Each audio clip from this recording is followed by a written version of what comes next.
Good evening. I'd like to call to order the council meeting of August 28th, and if Ms. Boak could please call the roll.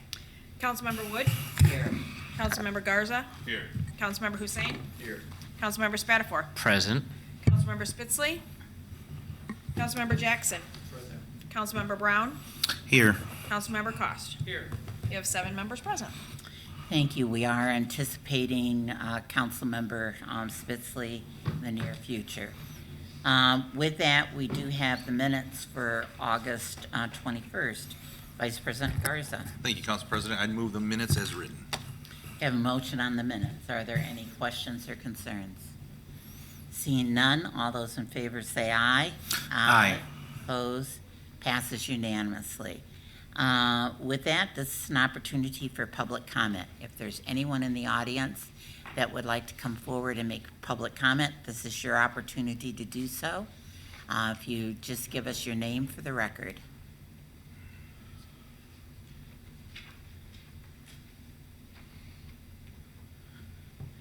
Good evening. I'm Nancy Malo. I always get confused, never know when I can come down because I'm not down here this often. I came down to thank everyone for the East Side Festival that we had this past Saturday. It was another great success. Our sponsors, President Wood, City Clerk, I'm going to miss some, CATA, Board of Water and Light, Lansing Community College, Feldman, Sparrow, Pure Options, I know I'm missing, the Gillespie Group for allowing us to use the Sparrow lot. It was really a great success. We had about 115 vendors and 2 stages and a fun zone for the kids. So I just want to thank everybody who participated, my board members, and a huge shout out to Bridget Doyle because she put in hundreds of hours putting this event together. So I just wanted to thank everybody. Thank you. Thank you, Nancy. Is there anyone else that would like to address the council at this time? Anyone else? Okay, seeing no one, we will move on into our agenda. The first item of business on the agenda is we have the ordinance, which we had the public hearing on, and this is the ordinance to clean up the language regarding the use of the 10th floor council chambers and conference room. Having had the public hearing, it's now before us to move forward for passage this evening. With that, I'd ask for a motion, and then we'll take any questions that we might have. Vice President Garza. Thank you, Council President. I make a motion to move for passage. All right, we have a motion. Are there any questions on this? Seeing none, all those in favor say aye. Aye. Opposed? Passes unanimously, and this will be on the council agenda this evening. All right, next before us is the resolution in setting a public hearing, the ordinance for the chief strategy officer. And I wanted to go over that with you. If you could please go to the first page of the ordinance, lines 8 through 16. This is part of the new language that's been added. As I explained at our last meeting, we were working with the mayor to try to come up with a compromise on these, and so we have the duties are to review departments for efficiency, redundance, the continual of cost and cost savings, making recommendations how to reduce the costs and generate revenue in the future for the city of Lansing. Policy recommendations, including those in and may include but not limited to long-term financial forecasts, consulting with the city finance director and actuarial for the police and fire, retirement boards, and the employees' retirement board on financial management practices, and 3, administration strategies planning for execution efforts. And then the other change is it's at the end of line 28, and it says the chief strategy officer shall report to city council in March and September on mutually agreed upon regular schedules to review any policy recommendations of the chief strategy officer. What we had originally put in this ordinance was every other month. What we looked at is doing it in March before the budget, and in September before the budget priorities, and then having some regular meetings that are agreed upon between the administration and council. So with that, we'll take a motion and then we can have a discussion. Vice President Garza. Thank you, Council President. I make a motion to set the public hearing for September 11th. Okay, with that motion, do we have any discussion on this? Yes, Councilmember Jackson. Thank you. Just a quick question for clarification. I just wanted to make sure that there was nothing else deleted and the only changes is what you just mentioned. Correct. Those are the only changes that are in here. The way the ordinances are done now, instead of cross-throughs and that, it is the bold, and that is the areas that have been changed. Thank you. Yes, Councilmember Brown. I like a lot of these changes. I'm grateful that everybody's, put the work in for that. I had a question, though. Currently, I believe we have a new promotion with the individual in this role, but it's a slash role. So my only question is this, how does that work? If you have 2 different job roles and this is a job, is it? The chief strategy officer and the budget analyst are now being used in the same person. Before we had Shelby, who also worked in another role. I think our goal was to hire just one individual for that, but that does not preclude, the ordinance does not preclude them from working in another role, such as the chief investigator, for the citizen investigator. That precluded them from working in any other department for any other position. This ordinance does not do that, and it hadn't done it in the past. Okay, that answers my question. Thank you so much. Okay. Are there other, Councilmember Hussein? And maybe I misunderstood. Just for the record, I do believe the CSO at this time is Jake Brower, correct? Correct. Okay. That being said, if you look at line 16 on page 1, it just reads a little wonky to me. Is that a listing? Are we talking about the administering of a strategic plan, and executing of that plan? What is that? Administration, strategic planning, and execution efforts. I just don't know what the intent is there. This is the language that came from the mayor's office for this one. Mark, did you want to speak to this? I can't speak to how it was written. I didn't have a role in how it was written. My understanding is the language, it may have come from our office, but was agreed to through our office and council. The way I read it, though, is kind of just the plain text that the execution efforts on the strategic plan or on strategic planning. I don't have any more detail than that, though, I'm afraid. Did you want to make a recommendation for a change in the language? Looks like Councilwoman Spitzley might have. Councilmember Go ahead. Spitzley.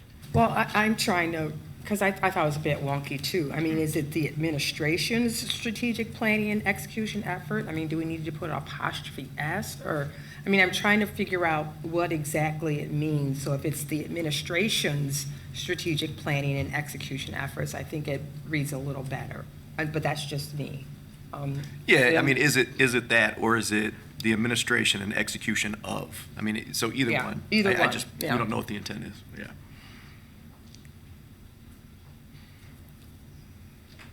So what is the suggestion?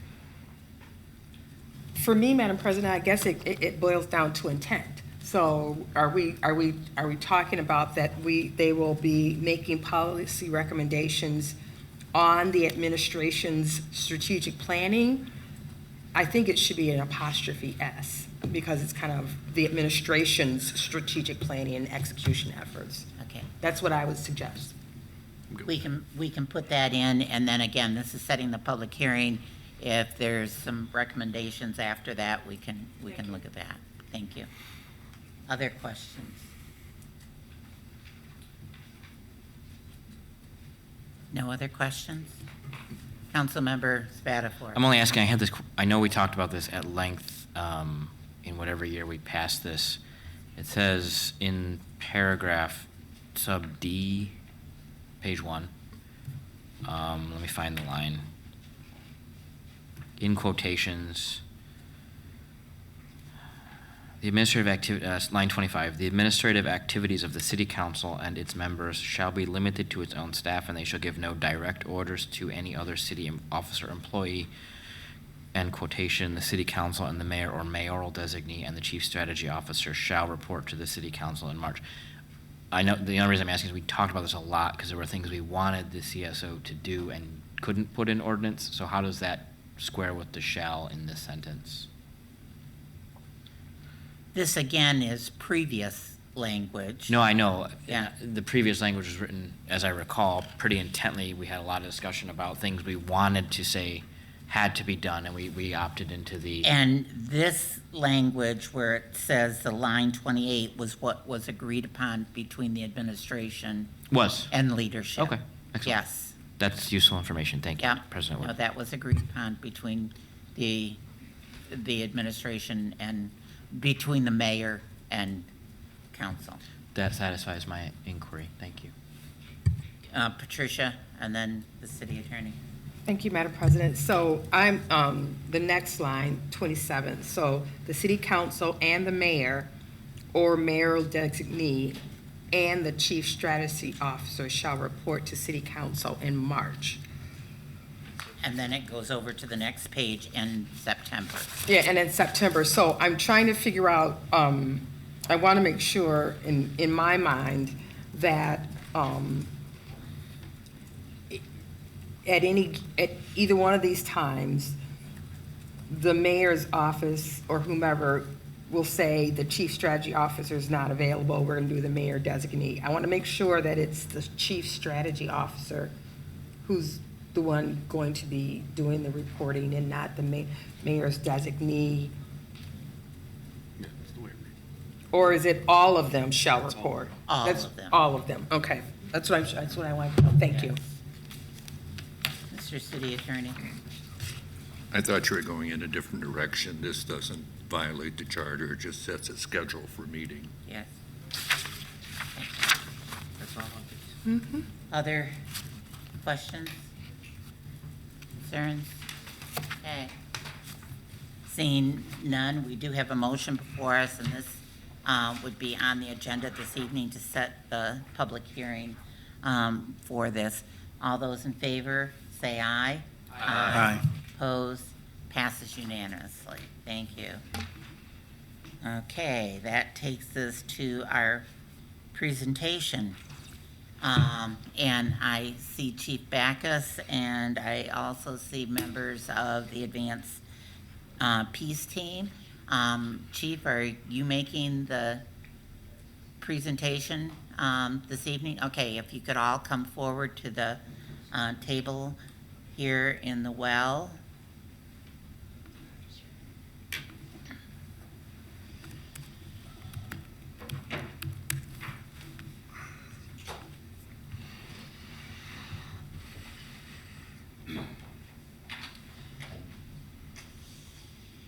And one of the reasons that council has invited you down at this time is we all are well aware of the additional gun violence that we've been dealing with in the last 60 days that we've had here in the city of Lansing. And we know some of these items were discussed in a press conference, but we thought it would be good if both Paul and the Lansing Police Department could come forward and talk to us about some of their efforts and the things that they are working on to give us a clear, as well as a public, clear definition. I do see Councilmember Jackson's hand up, so before we start, Councilmember Jackson. Thank you. I'm sorry to interrupt, but I just think it's important to make clear for the record, even though we all have the same goals, that, you know, it's a separate thing as far as advanced peace and the police department, and just so that you can make that clear for everybody, because it just had the optics coming down and talking about it is a little different. Thank you. Okay. With that, we'll open it up for you gentlemen. Thank you. So I'll just recap a little bit. So I think that when you talk about the last 60 days, I'm going to look at mostly July. So July was. Can you hear me better now? Yes, Okay. we can. So I'm going to focus on starting in July. And July was where we saw our largest increase of violence this year. And that's not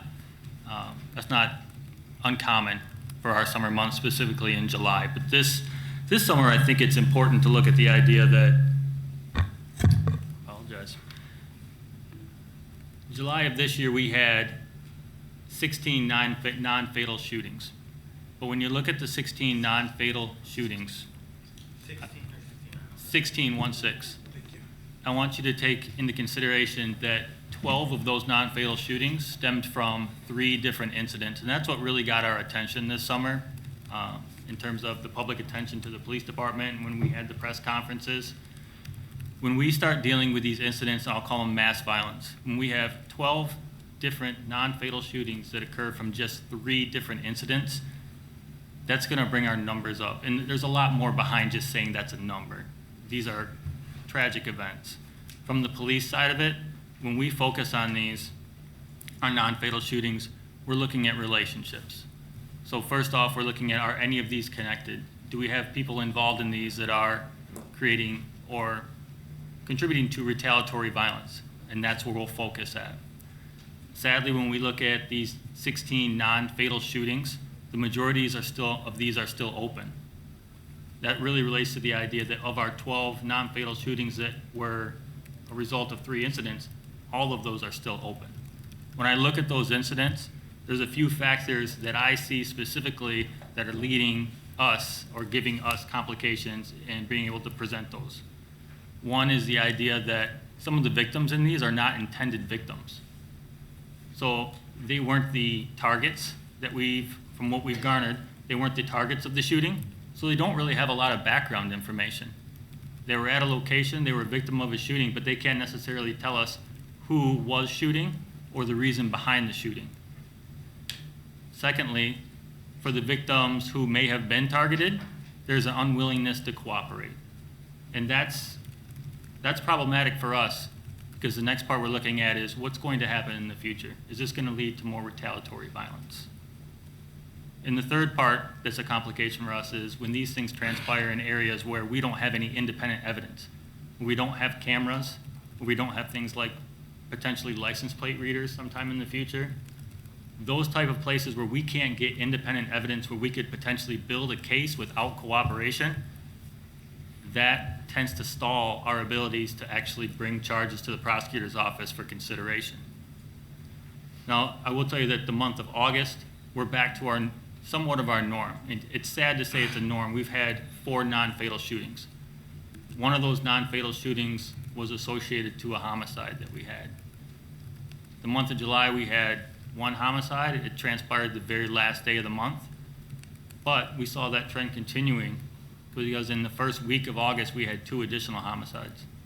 Now, we don't have any correlation to those three homicides are not correlated. There's no connection to them. We do have one incident where there was a non-fatal shooting, which we believe is related to the same person who committed the homicide, but we're yet to bring that charge forward to the prosecutor's office. It's still under review. So in total, what I'm trying to really relay is the idea that what happened in July has not carried forward in August. We believe that we've identified a lot of the groups that are involved, a lot of the people that are involved. We've made significant efforts to make sure that the retaliations that we would be fearful of have not, those additional shootings have not come to fruition. And I think that's because of a lot of different efforts to include the police department. Okay.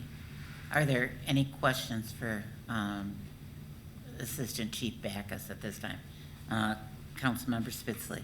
Thank you, Madam President. So I am assuming then we're going to get a little bit more information on how this all dovetails to the progress of advanced peace, right? Okay, thank you. Are there any other questions for, yes, Councilmember Jackson? Thank you. You mentioned that you don't think that some of the shootings were connected. It's that you're not aware that they're connected. And it's because nothing's solved and everything's still open, so you're just not aware of any connections. Oh, Brian, is your microphone on? You've It got to is. move it closer, Brian. So I want to be clear when I say about connected incidents. When I look at the homicides that happened in the past 60 days, what I'm comfortable saying is that our homicides are not related, that none of our homicides were in retaliation to one of the shootings that had transpired earlier.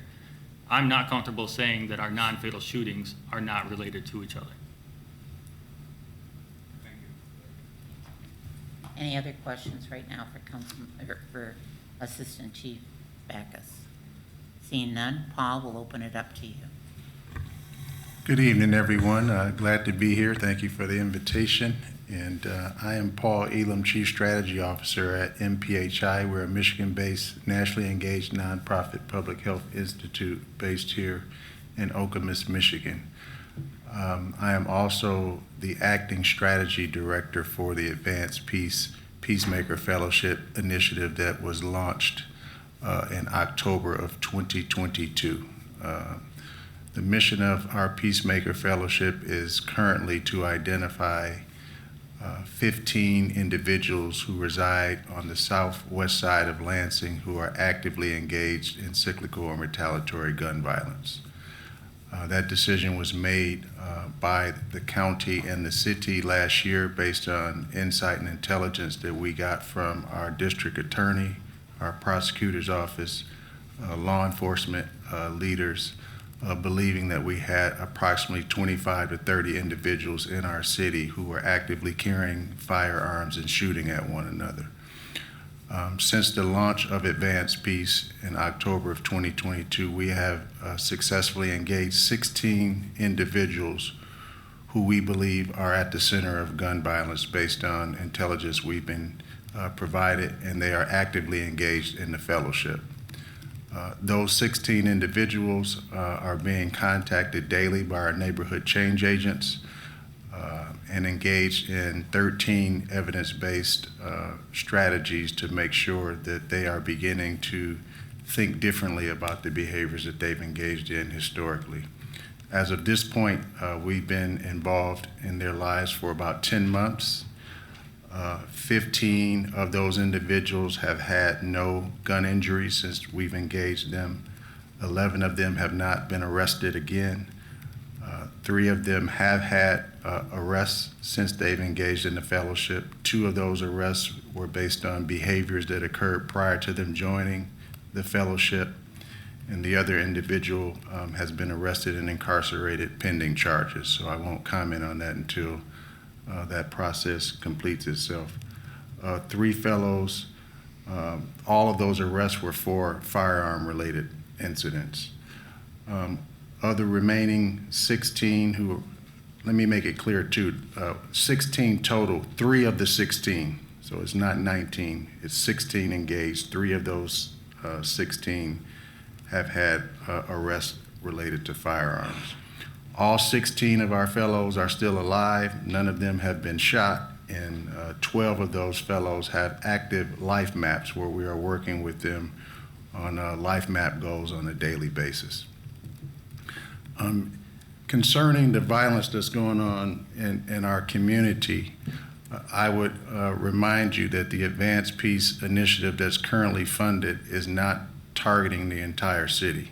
It's targeting a very small segment of our city based on intelligence we were provided over 2 years ago. And what I know is that even though the violence continues, it's not the individuals we've been engaged in. There have been times when shootings have taken place. We've been out of town with our fellows, so we know they weren't engaged in it. There's been times when shootings occurred. We've reached out through our NCAs to contact them, to bring them into safe spaces. And so at this point, we believe that there's great promise in trying to expand this model to reach additional individuals who are engaged in this behavior in our city. As the Assistant Chief mentioned, there's always someone on the other side of the conflict. And so I think we've successfully engaged individuals on the southwest side. And so now we're beginning to have conversations around who are they feuding with to make sure that we can engage those individuals as well.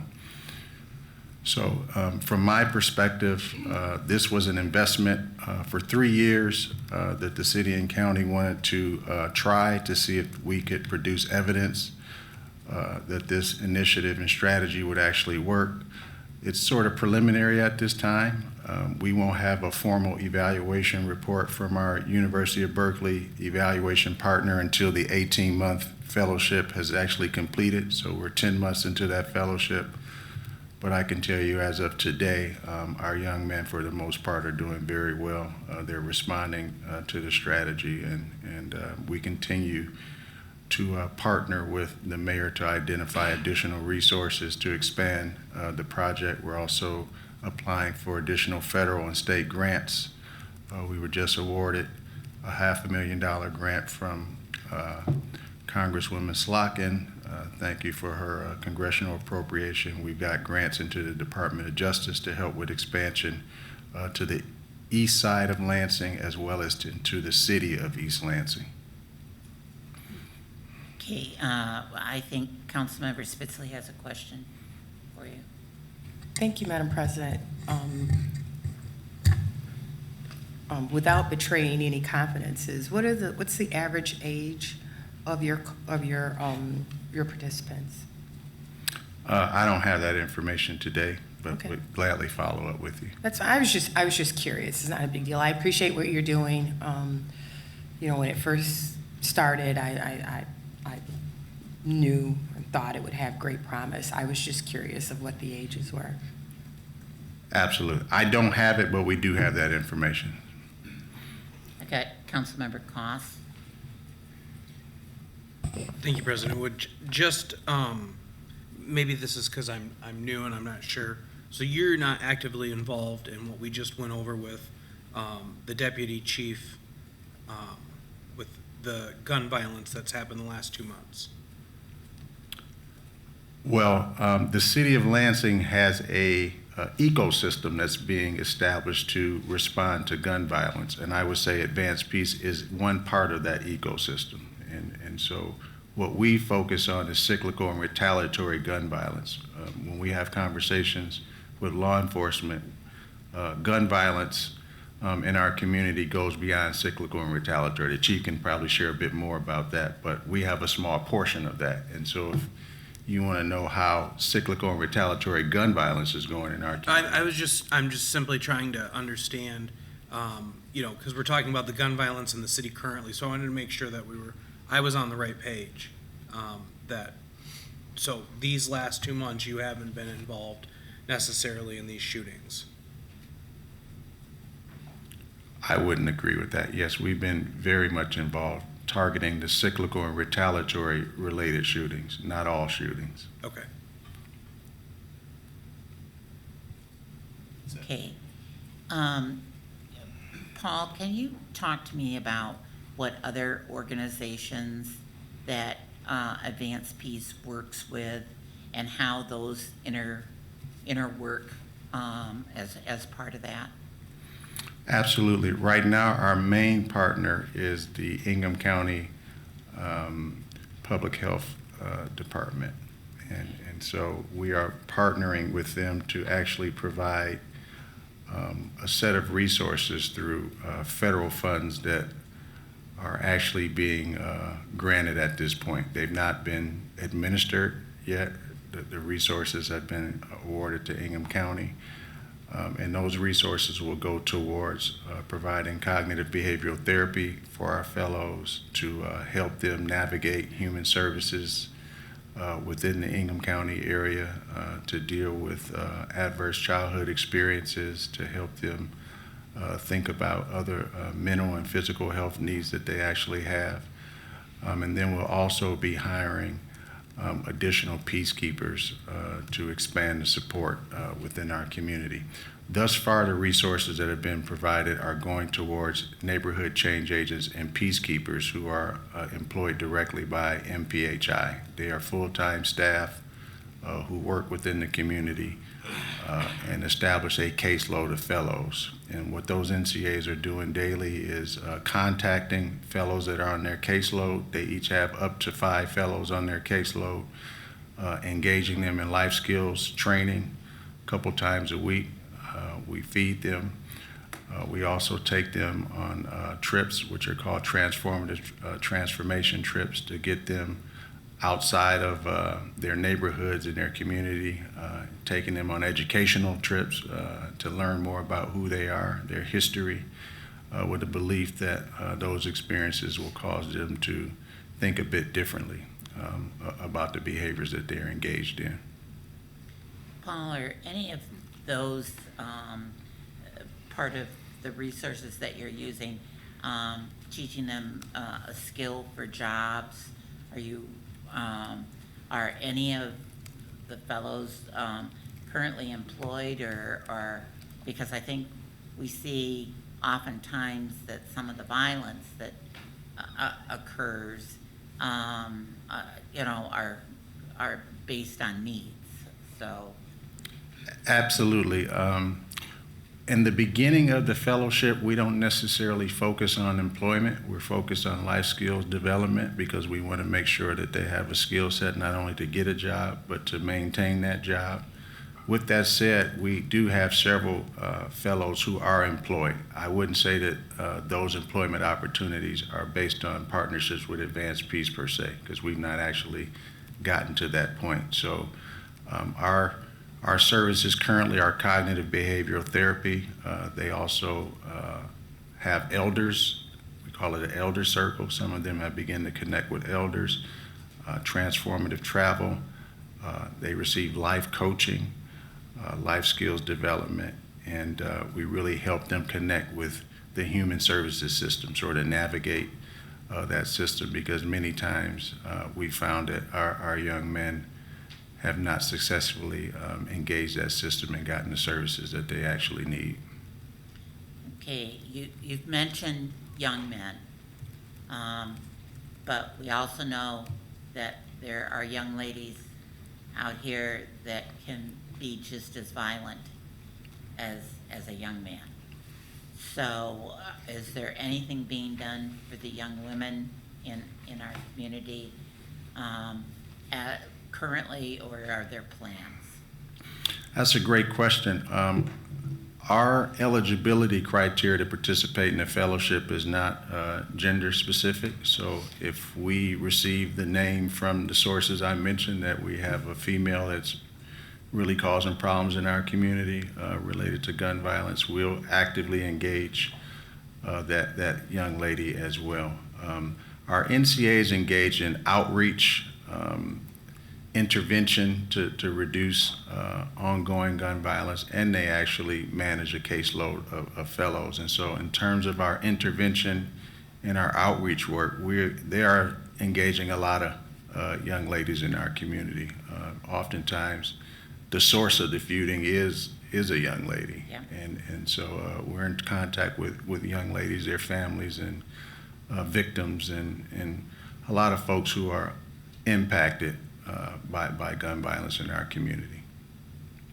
And then my other question would be, are you receiving any referrals from the prosecutor's office?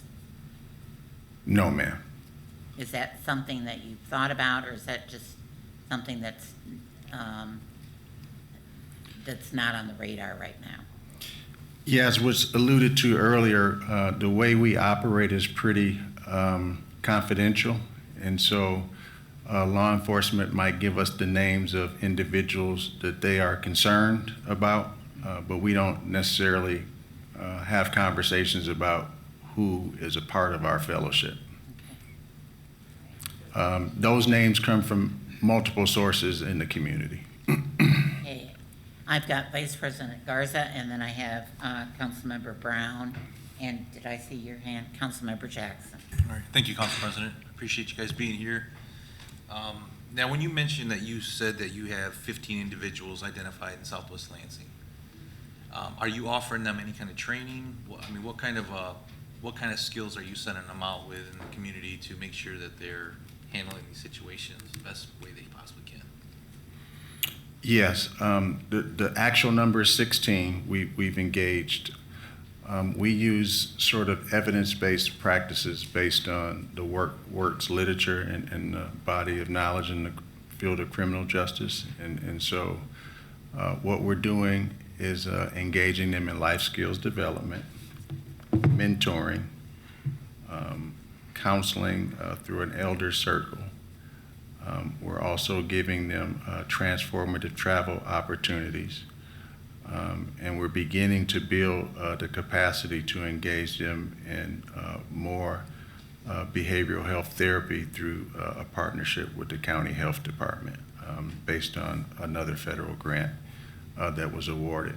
The full model is documented on our website at advancedpeacelansing.org, but when you look at the funding that's actually been provided to us, the initial investment was just to really build our capacity to do street outreach. So if you look at the line item budget of what the county and city have invested in, it was neighborhood change agents and peacekeepers. And their role in the advanced peace strategy is really to contact their fellows 3 times a day, stay connected with them, provide life skills training to them, and to do street outreach, to do conflict mediation, and to make sure that they stay abreast of the whereabouts of their fellows and who they're feuding with. The other aspects of the strategy, which really revolve around the other things that I've mentioned, are not fully funded yet. And so would love to talk to you all more about what needs to be added to the strategy. I think this was a 3-year commitment and process. In 10 months, we have not fully funded the strategy at this point. So just one follow-up. So you mentioned you're receiving $500,000 from Alyssa Slot, Congresswoman Slotkin. Now, is that going to be utilized to other parts of the city to identify other individuals, or was that just going to go to further the same path you're taking right now? Great question. Those funds will be used for 2 things. So to fully staff up the advanced peace strategy, there are multiple positions. So there's a strategy officer, there's a field coordinator, neighborhood change agents, peacekeepers, and then there's an administrative support position for the work. Based on the initial round of funding that we were provided, we chose to invest all of the initial resources in street outreach. And so at this point, we have 3 neighborhood change agents who have been deployed and 1 peacekeeper.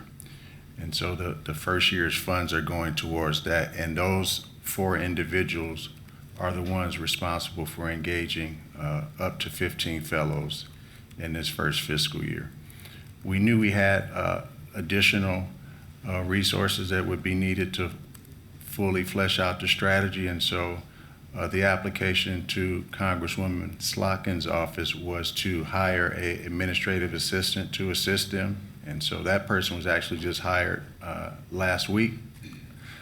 And then the second position was to hire a full-time staff person who will actually work in the county to provide the cognitive behavioral therapy and systems navigation support that our fellows actually need.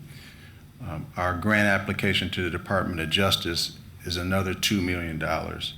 If funded, that will allow us to begin to expand our work beyond the southwest side of Lansing. We've targeted another 15 fellows, so we actually double our capacity. And there was a line item request to increase the number of fellows on the southwest side from 15 to 20.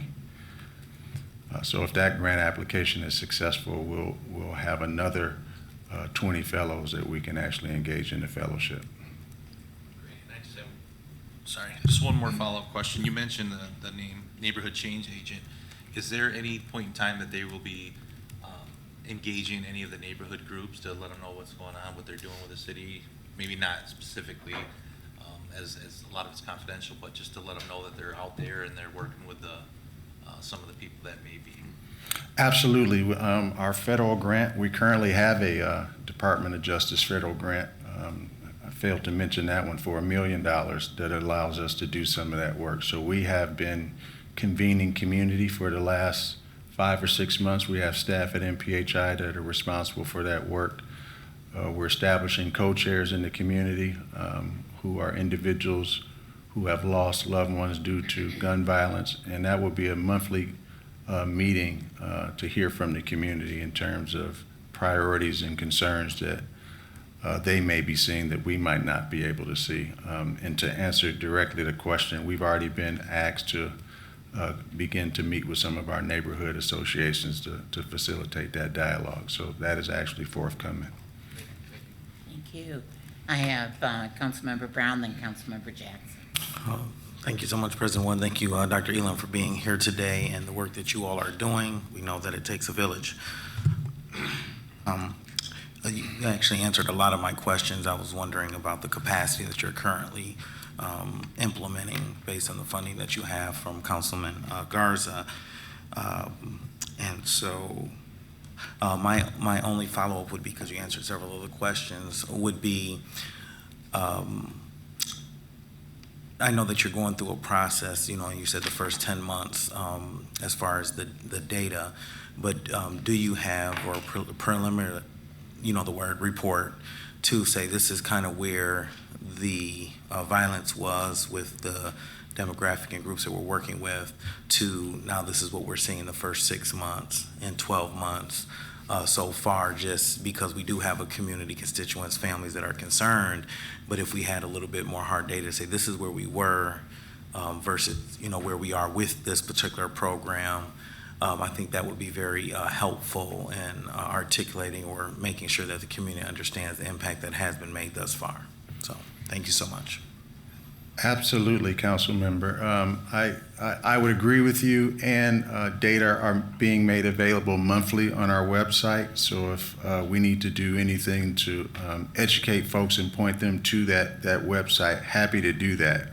The data that Assistant Chief Bacchus mentioned comes directly from the Lansing Police Department. We vet that monthly in a conversation, and it's posted on the Advanced Peace website. So we sort of know where we are in comparison to gun violence in general, whether it's fatal shootings, non-fatal shootings. Those data are updated as of July 23, and at the end of each month, we update that data and have conversations about it.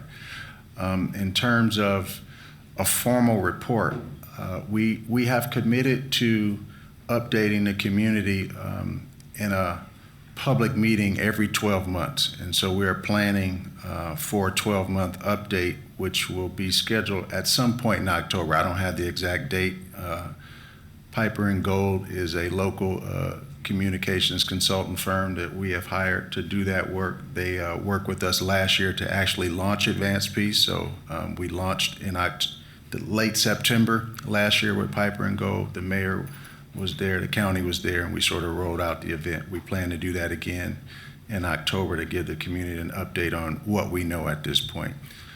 What you can anticipate there is just going to be preliminary information, summarizing what's probably already on the website. because a formal report won't come out until the end of the first 18-month Peacekeeper Fellowship. That's really what was in the contract. We believe that it's going to take a dosage of about 18 months based on the research that has been conducted on advanced peace in other communities. And what they have found is that those individuals who've been a part of that fellowship, behaviors significantly shift, and in those communities, we've seen 30 to 40% reductions in gun violence. So based on the numbers we're seeing here, with the exception of the uptick in July last month, we've been pretty much on our way to do that. And July was no surprise to any of us. We were receiving intelligence that feudings would take place. We know what happened on July 4th and understood that there may be some retaliation based on activities that occurred, and that's in fact what we saw in the month of July. And so we believe if we invest more in this strategy, we'll be able to deploy more NCAs throughout the community to deal with those matters and be a bit more proactive. Thank you. And just one follow-up. Do you feel that Lansing has a need to, instead of just one, Southwest Lansing, to really have advanced peace throughout the city? Or what are your thoughts from what you're seeing from the inside and working directly with individuals in our community?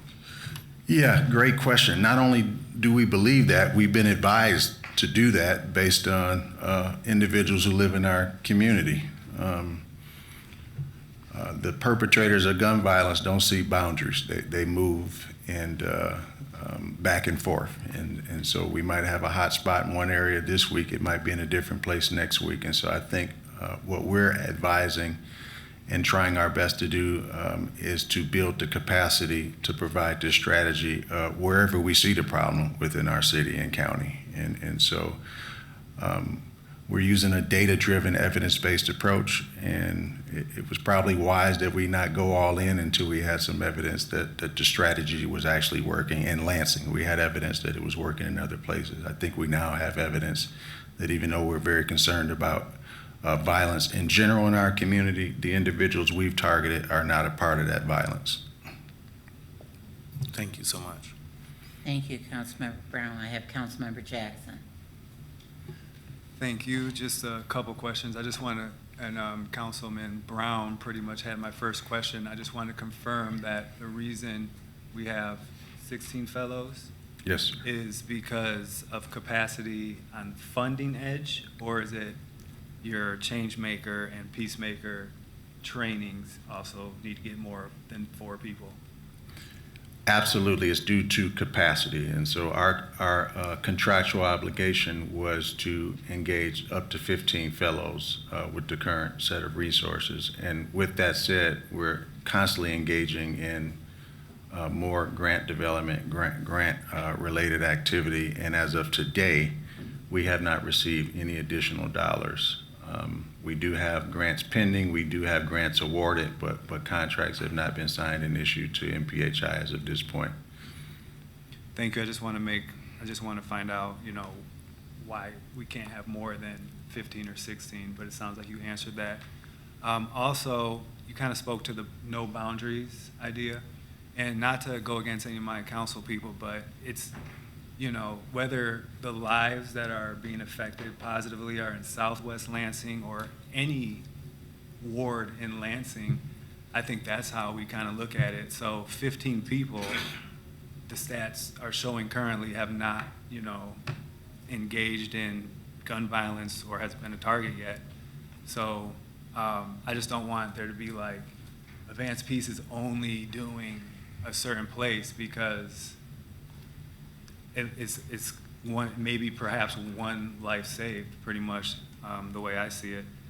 And also, is there a need, have you ever had a need for a fellow or a fellow's close friend to need a safe place? Because when you talk about retaliatory, if you know that stuff's going on and people only can live in their mom's house, and then surprised if their mom's house gets shot up, is there like safe places or a need for that? Thank you for that question. The earlier question was asked, what do we do? And I did fail to mention that is one of the services we provide as well, supportive services. And so pretty much after every shooting occurs, our NCAs are on the scene trying to identify those most impacted. We provide food to families. We listen to families. We try to console families as much as we can. We have had fellows and individuals closely related to fellows saying that they have some fears for their lives, and so we have taken fellows out of the city for days at a time to house them in places that we believe are more safe. We've taken some of their family members as well, multiple times. And so that's one way to reduce gun violence. If there's not a body here to actually be shot at, then we can assure that that individual will actually be safe. One of the things we're actually working with Advanced Peace National, because we have multiple sites throughout the country, is an actual relocation program. And so we're really stressing that, trying to find the resources to make sure that we can provide some of the individuals from Lansing a new place to live, start over, and actually have support from the Advanced Peace team in that community when they transition. Other questions? Councilmember Brown. Thank you. Just a quick one. You talked about having 3 NCAs, neighborhood change agents, as well as 1 peacekeeper. What type of numbers for staff capacity? I know we talked about the fellows being 15, but what are your thoughts saying, hey, this is what we've done so far? We really have 1 peacekeeper in the whole city and 3 change agents. What is the number amount you think that we need to get to for for us to really see this curve? That's a wonderful question. 2 years ago, we were given the estimate of about 25 to 30 individuals carrying weapons and actively engaged in gunfire. The numbers I've been given in the last 30 days is closer to 100 individuals.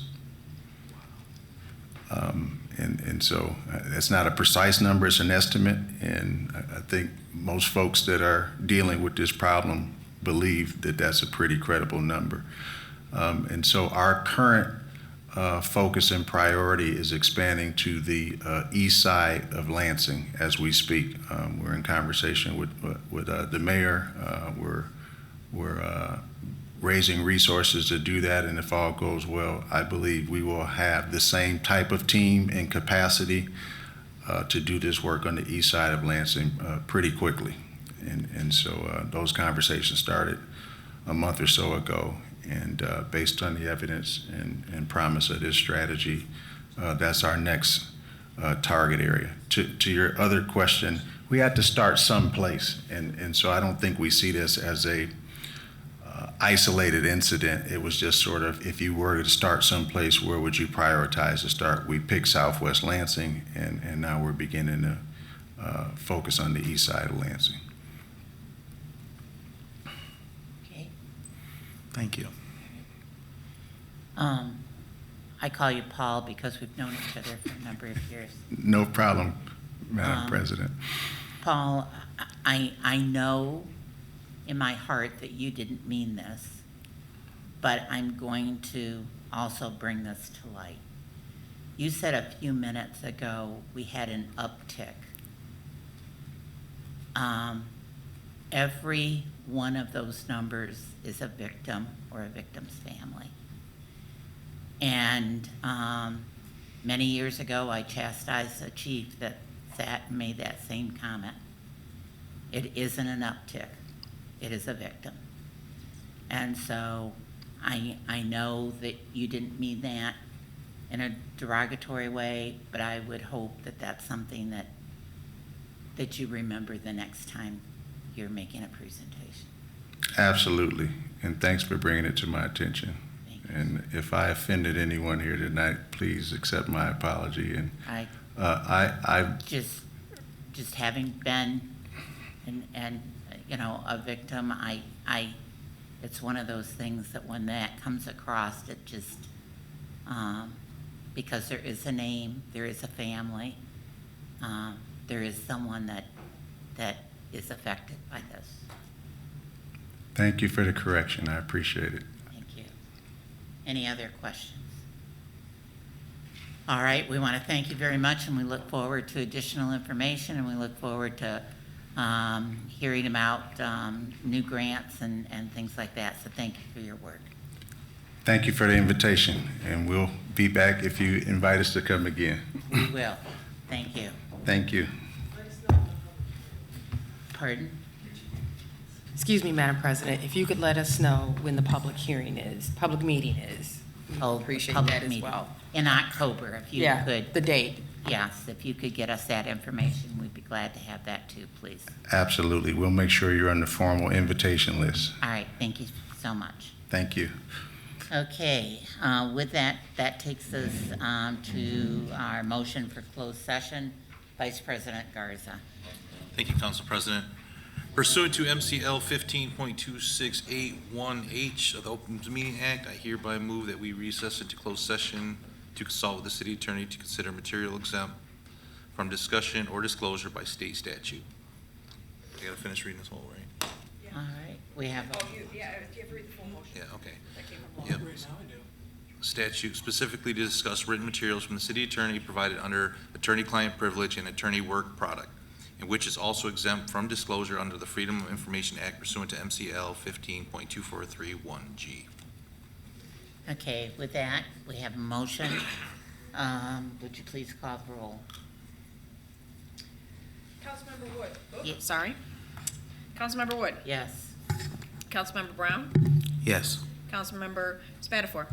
Yeah. Councilmember Spitzley. Councilmember Garza. Yes. Councilmember Hussein. Yes. Councilmember Cost. Yes. Councilmember Jackson. Motion carries 7-0. Let the record reflect that Councilmember Jackson stepped out. So with that, we are moving into closed session, and we are in recess at this time.